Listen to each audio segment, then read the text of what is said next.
Ce fameux tunnel dont beaucoup parlent quand il s'agit de parler des expériences de mort imminente, est-ce que c'est pas quelque chose de purement chimique? Comment est-ce que quel est votre rapport sur cette question?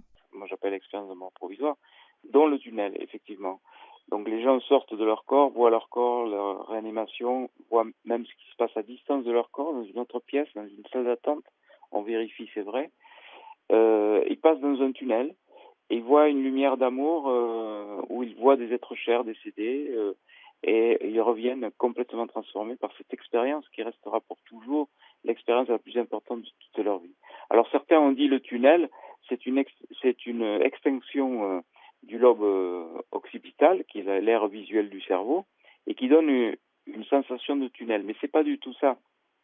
Si on recrée cette hypoxie, ce manque d'oxygène au niveau de cette aire cérébrale, on a, euh, on obtient une image comme ceux qui connaissent les anciennes télés à tube cathodique, quand on éteint une télé, eh ben, on a un écran noir avec une lumière au bout qui disparaît progressivement. C'est un petit peu ça qui se produit lorsque le cerveau s'arrête de fonctionner au niveau du lobe occipital.